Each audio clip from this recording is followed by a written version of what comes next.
Welcome to the Boomer Briefing Podcast, where we help you solve a critical business issue in 20 minutes or less. I'm your host, Jon Hubbard, shareholder at Boomer Consulting, and with me today is Arianna Campbell. Hi, Arianna. Hi, Jon. Thanks for being here. Arianna is a shareholder and consultant here at Boomer Consulting, and she specializes in process improvement and really helping firms in a massive way kind of transform a lot of their processes for bigger and better results. So the topic we have today is really important, and Arianna is the perfectly qualified one for this topic. So the topic is the 4 essentials of a successful process improvement approach. So not just about a single project, Arianna, but more about the approach overall. So why is it important for firms to have a successful process improvement approach? Because we want to make sure that we're really considering the full opportunity that comes from process improvement. So sometimes what we'll see or even hear firms talking about is kind of process improvement as a project by project initiative with no larger, approach in mind. Or we see them talking about process improvement as something that they did, when process improvement should be something that you're doing within your organization. So thinking about that idea of continuous improvement and how we should always be looking at our processes and looking at how they can be better, because we want to make sure that as technology is changing and client demands are changing, and the expectations of even our internal staff are changing, that we're always working to keep up with those. And so that takes a process improvement approach, not just looking at what project do I need to do next. No, that's really good. So as firms think about, okay, what approach are we going to take? Because I think if you're not clear on the approach you want to take, you can be easily influenced by a technology, by maybe another firm's story about something that did or didn't work. And really, I think what you're pointing to here is really helping firms understand the approach they should take and craft that for themselves. So what solutions do you have for firms in this area, Arianna? So you had mentioned in the title of the podcast that there are 4 essentials. So we're going to walk through those, but the high level of the 4 things are: you need to make sure that you have a process improvement leader. You need to make sure that you have a process improvement strategy. You need to make sure that you have process improvement timelines built into kind of your year-by-year flow of your firm's workings, and then also a process improvement budget. Those are the 4 things that you want to make sure that you have in your approach. You want to make sure that you have a point person or a leader, that you have a strategy, that you have a timeline, and a budget. Nice. So those are the 4 that we'll talk through. Those are 4 critical components for sure. And I think when we first hear those, we think, oh yeah, we need all that in order to do any sort of massive project inside our firm. So kind of break those down for us, and I'll let you just run with it, but kind of give us bullet points under each of those 4 essentials. Absolutely. So let's start with the process improvement leader.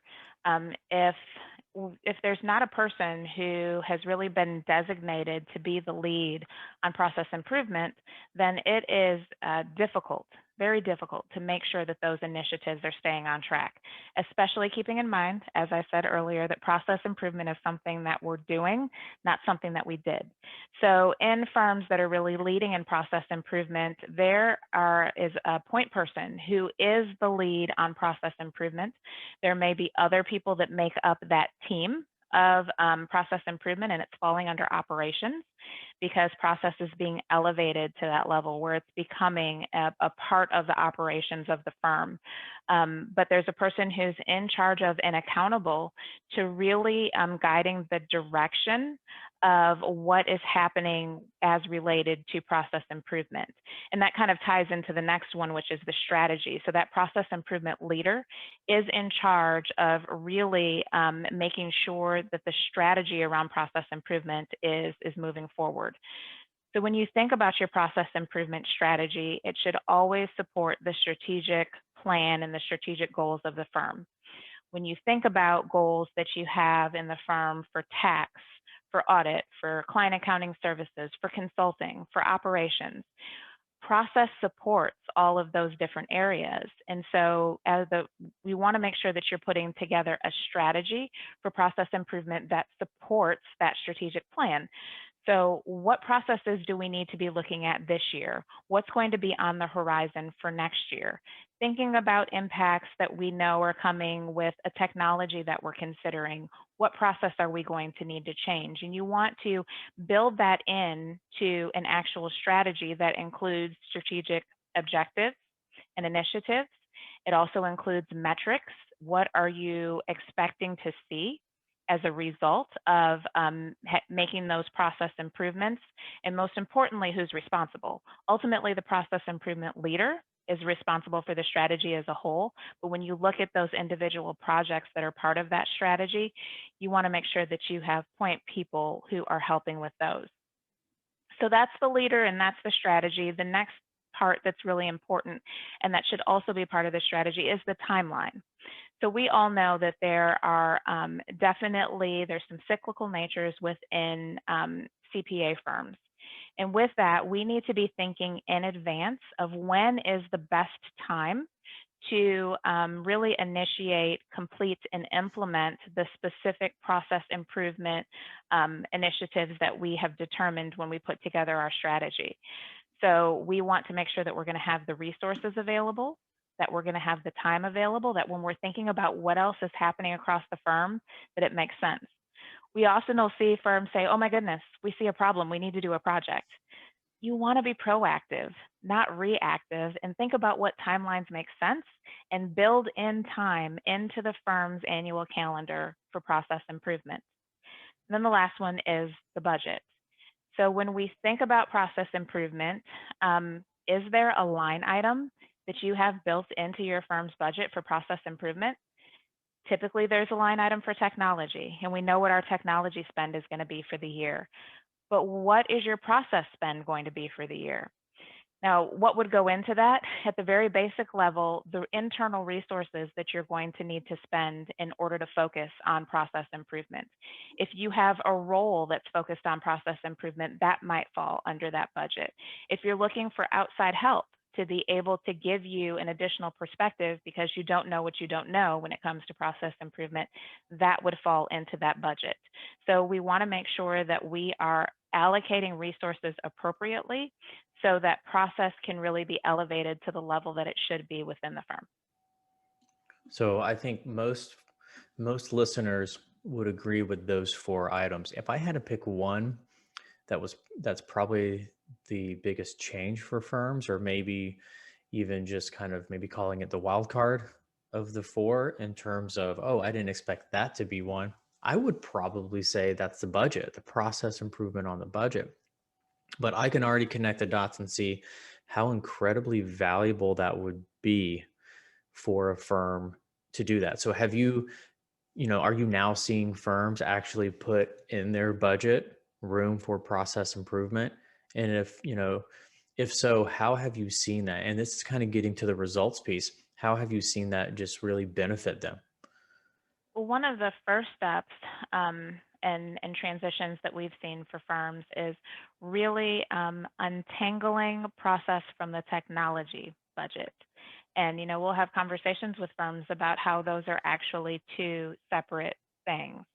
And if we're not, as I mentioned earlier, setting aside resources for the process, that can often get overlooked because there's no place for those resources and time and everything else to be accounted for. So the first step is in really going through and identifying, like looking within your other areas within the firm and seeing what was actually processed that got put into other places so that you can start to get an idea of where you are already investing in process, because you are right now. You may not have a line item for it within your business, but it's happening. So first you want to see how much you are investing. Some of it may be hidden, because there's often the question of, especially for those non-billable projects, where do I bill my time? So it could be hidden into other administrative areas, but first you identify it. And then from there, it's really coming to a consensus and understanding it's not always going to be the same every year of what you're investing. It's going to depend on those projects that were identified through that strategy. And you would look at it on an annual basis and say, what do we anticipate that we're going to need to invest in process? When we look at our internal people's time that they're going to have to spend, the resources, any additional things that we need there, and really start working that into the operational conversations, and then making that be the standard of how things are considered when it comes to budgeting in the firm. That's great. So you just kind of broke down for us the leadership, the strategy, the timeline, and the budget. And you kind of broke those down for us. We just dove into a little bit more on the budget piece. I think there's a lot of good stuff here, Arianna, and I wish we had more time to dive even more into it. But for those listening that are interested, what would you say their first next step should be toward kind of applying what you have here as best practices toward improving their firm? So the best place to start is to really consider these 4 areas and ask yourself, do we have a process improvement leader designated within our firm? Do we have a documented process improvement strategy that we're following to help know our direction and that it supports the strategic plan? Have we built into our annual timeline across the firm when we're focusing on process improvement projects year over year? And then do we have process improvement identified as a line item in our budget? And if you are able to say yes to all of those questions, focus on continuous improvement. And if you're not, start looking at ways that you can move the needle in each of those 4 areas. Excellent advice, Arianna. So I know you are always writing and posting content out there, both on social media and through industry publications. But from a social media perspective, where can our listeners find you? So please reach out and connect with me on Twitter, Arianna_BCI. You can also find me on LinkedIn at Arianna Campbell. It would be great to stay connected with you. Awesome. So Arianna, as always, thank you so much for joining us today on the Boomer Briefing podcast. And for those listeners, just a reminder that we release new episodes every Tuesday morning, and we change topics every week through kind of a different area of your firm. So please subscribe and stay tuned for the next episode. Thanks so much. Thanks, Arianna. Thanks, John.